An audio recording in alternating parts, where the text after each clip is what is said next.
ina san ki cikin dare da rana.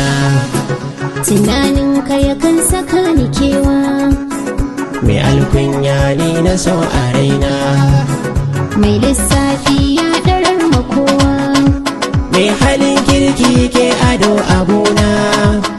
shi ne kyawu mai rike budurwa, farin ƙarfe ya fi kyau abuna. turan giwa ya fi kyau da ƙarfi, cikin kogi za a kama kifi, kyawun randa ta yi ado da murfi, tsawon rani shi yake da zurfi. Kafin shuka za a noma gona, a sa taki don ta ƙara ƙawa, da alkhairi za mu cimma rana. ranar aure mai guje wa kewa, Na zama ango sahibin amarya, a sha busa har da ɗan garaya, a san wanki na kama da shanya, ina murna za a ban amarya. cire komai mallakar ka ce ni, Ina san ke wanda ba ma'auni, ƙwaryar nono mai haɗi da ƙarni, ana yin wa damina da rani.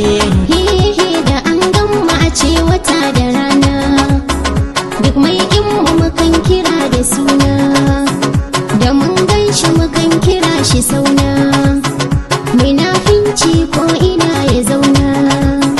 Shi dai Allah bai haɗi da kowa, In zai baka bai shawara da kowa, da alkhairi muke zama da kowa. wanda yake mu kan sai fasawa.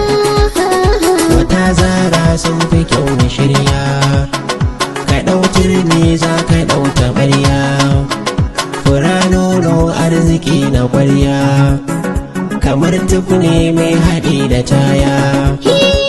Mai nema mallakinsa samu, Kwarai zobe na ado a hannu, ni ce taka a ranka karka damu, bana bacci sun kiyaye kamo. kalaman ka sukan bugu jikina, cikin shauki san kake a raina, ka ɗauke ni ka bani na kwana, in sha bacci na gidan mijina. Ashe ke ce da tsuwar jikina, da ke bi na cikin dare da rana.